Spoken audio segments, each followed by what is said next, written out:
All right, Rich Van Tassel here with you. It's Monday, February 8th, 2016. We're giving you the recap of yesterday's Super Bowl. The Denver Broncos defeated the Panthers 24 to 10. The box score for the Panthers, not good for Cam Newton, 18 of 41, 265 yards. No touchdowns, one interception. Cam Newton was their top rusher, 6 carries for 45 yards, 7.5 yards per carry. Jonathan Stewart, 12 for 29, 2.4 yards per carry, one touchdown. Fozzie Whitaker, 4 for 26, 6.5 yards per carry. Mike Tolbert, 5 for 18, 3.6 yards per carry. Altogether, the team was 27 of 118, just 4.4 yards per carry, and the one touchdown. Their top receiver was Corey Brown, 4 catches for 80 yards. Ted Ginn Jr., 4 for 74 yards, and Greg Olsen, 4 for 41. Cam Newton lost 2 fumbles. Mike Tolbert fumbled twice and lost one of them. Coney Ely recovered a fumble for the Panthers. Coney Ely also had an interception. Not much in the kick return or punt return games, and Graham Gano missed a field goal. It was from 44 yards. For the Broncos now, Peyton Manning, 13 of 23, 141 yards, no touchdown, and an interception. C.J. Anderson, 23 carries, 90 yards, 3.9 yards per rush, one touchdown.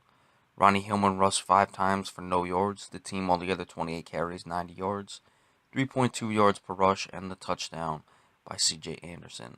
Emmanuel Sanders was the top wide receiver, 6 receptions for 83 yards. Andre Caldwell, 1 for 22. Peyton Manning fumbled twice, lost one of them. T.J. Ward, Malik Jackson, and Danny Trevathan all recovered fumbles. The team had 7 sacks. That was a big part of this game. Carolina did have 5 sacks, by the way. We neglected that one. But the 7 sacks for the Denver Broncos was a big difference in this game. Von Miller, who won the MVP award, had 2.5 of them. DeMarcus Ware had 2 of them, so those guys really came to play. T.J. Ward had an interception. It was inside the red zone, so that was critical.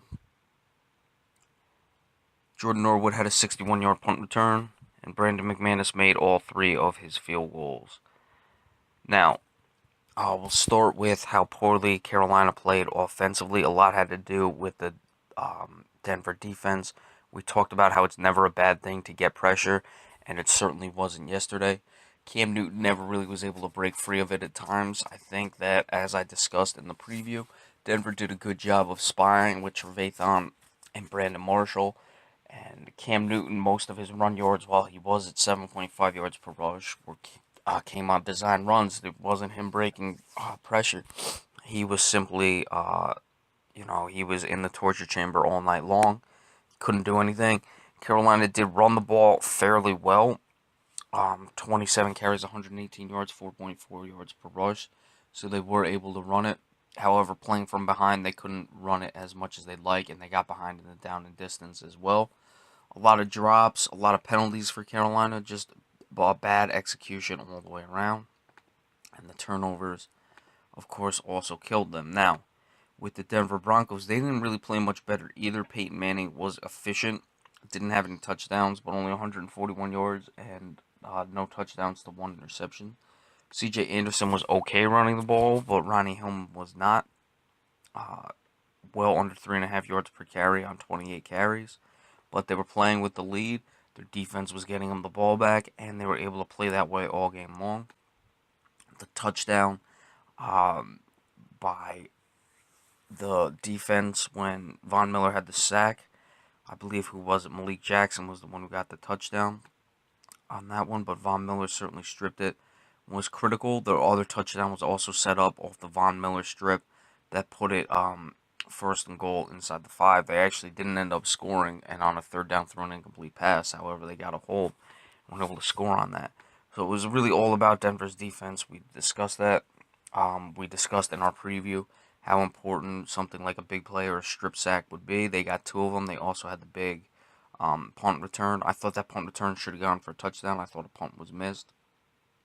But it doesn't really matter much now because the Broncos were still able to win the game. They got a field goal out of that.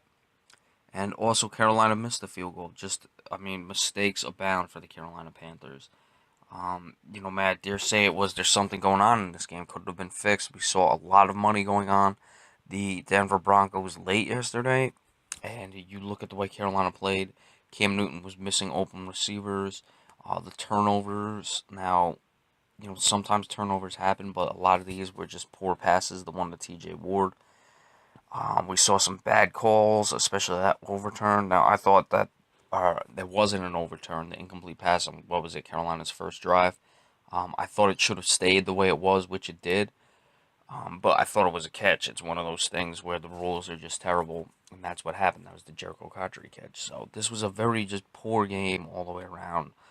Certainly, you got to question, was there something going on with the way the Broncos were being bet?